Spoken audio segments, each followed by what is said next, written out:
दोस्तों जो यहाँ पर आर्मी अग्निवीर 2024 के फॉर्म निकाले गए हैं, अगर आप भी इसके लिए आवेदन वगैरह कर रहे हैं, भले किसी भी पोस्ट के लिए आवेदन कर रहे हो, जो यहाँ पर एजुकेशन डिटेल्स फिल करने का ऑप्शन आता है वो बिल्कुल सेम टू सेम आता है। बस यहाँ पर क्लास सेलेक्ट करने का ऑप्शन बदल जाता है। जैसे ही अगर आप आर्मी जीडी के लिए फॉर्म को फिल करेंगे तो यहाँ पर 10th क्लास का ऑप्शन आपको सेलेक्ट करना पड़ेगा। अगर आप यहीं पर क्लर्क या फिर टेक्निकल की पोस्ट के लिए फॉर्म को फिल करेंगे तो यहाँ पर आपको 10th की भी डिटेल्स फिल करनी पड़ेंगी, इसके साथ साथ 12th की भी डिटेल्स फिल करनी पड़ेंगी।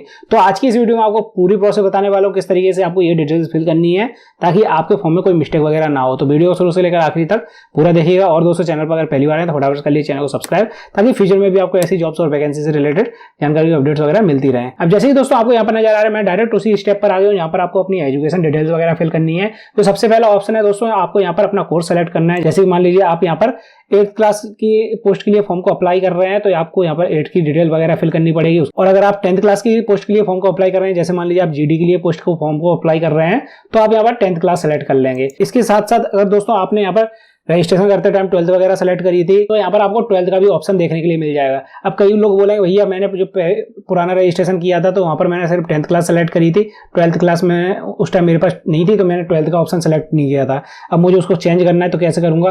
तो यहाँ पर दोस्तों आप माई प्रोफाइल वाले ऑप्शन पर क्लिक करेंगे, वहाँ पर आपको एडिट करने के लिए ऑप्शन मिल जाएगा। आप चाहे तो जो पुराना 10th लगा हुआ है उसको चेंज करके 12th या ग्रेजुएशन वगैरह सेलेक्ट कर सकते हैं। उसके बाद वापस से आपको अप्लाई करते हुए यहीं पर आ जाना है। फिर यहाँ पर जैसे कि मैंने 10th क्लास सेलेक्ट कर दी, इसके बाद मैं यहाँ पर बोर्ड सेलेक्ट करता हूँ किससे मैंने 10th क्लास कंप्लीट करी है, पासिंग ईयर सेलेक्ट करता हूँ कब मैंने 10th क्लास कंप्लीट करी है।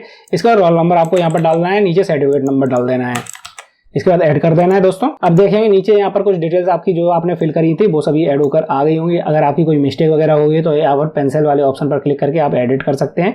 अगर चाहे तो आप इनको डिलीट करना चाहते हैं तो आप डिलीट भी कर सकते हैं यहाँ पर क्लिक करके। अब दोस्तों यहाँ पर मुझे सब्जेक्ट सेलेक्ट करने एक एक करके सभी जो भी मेरे 10th क्लास के में थे। तो यहाँ पर सबसे पहले मान लीजिए मेरे सब्जेक्ट में मार्कशीट में हिंदी था तो मैं यहाँ पर हिंदी सेलेक्ट कर लूंगा। इसके बाद हिंदी में मेरे कितने नंबर आए हैं, कितने में से वो यहाँ पर मुझे फिल करने हैं। जैसे कि 60 नंबर आए हैं 100 में से, यहाँ पर मैं सेलेक्ट कर लूंगा और ऐड न्यू रो वाले ऑप्शन पर क्लिक कर दूंगा। यहाँ पर मेरे हिंदी के सब्जेक्ट ऐड हो गए होंगे। इसके बाद अगला सब्जेक्ट जो था वो मैं यहाँ पर सेलेक्ट कर लूंगा, उसमें मेरे कितने में से कितने नंबर आए हैं वो मैं यहाँ पर डाल दूंगा और ऐड कर दूंगा।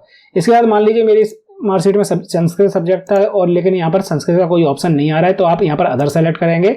यहाँ पर आप संस्कृत फिल कर देंगे मैनुअली। संस्कृत फिल करने के बाद दोस्तों आपको यहाँ पर संस्कृत के वही नंबर डाल देने हैं, कितने में से कितने आए हैं, और ऐड न्यू रो पर क्लिक कर देना है। इसी तरीके से एक एक करके दोस्तों आपको यहाँ पर सभी सब्जेक्ट्स फिल कर देने हैं। अगर आप यहाँ पर कोई सब्जेक्ट छोड़ देंगे तो आगे वेरिफिकेशन वगैरह जब होगा ज्वाइनिंग वगैरह करते टाइम तो आगे आपको दिक्कत आएगी।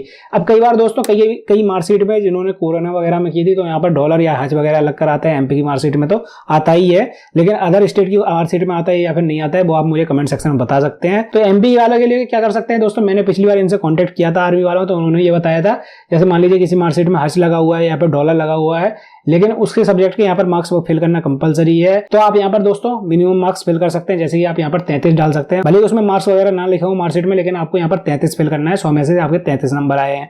जो पासिंग मार्क्स होते हैं वो आपको यहाँ पर फिल करना कंपलसरी होता है।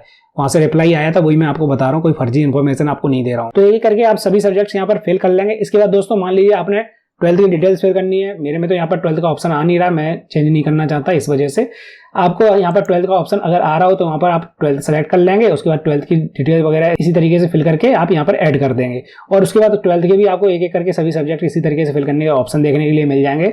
सभी को फिल करने के बाद आप सेव एंड कंटिन्यू वाले ऑप्शन पर क्लिक कर देंगे। तो दोस्तों इस तरीके से आपको यहाँ पर अपनी एजुकेशन क्वालिफिकेशन वगैरह फिल करनी है। अगर आपको फिर भी कोई प्रॉब्लम समस्या आ रही है तो आप मुझसे कमेंट सेक्शन पूछ सकते हैं, कोशिश करूंगा आपके कमेंट्स और मैसेज का रिप्लाई करने की। और दोस्तों अगर आपको इसके फॉर्म को फिल करते टाइम फोटो सिग्नेचर वगैरह अपलोड करने में प्रॉब्लम आ रही है तो आप ऊपर वाली वीडियो देख सकते हैं। और पूरे फॉर्म को कंप्लीट फिल करने की प्रोसेस जानने के लिए नीचे वाली वीडियो जरूर देखिए।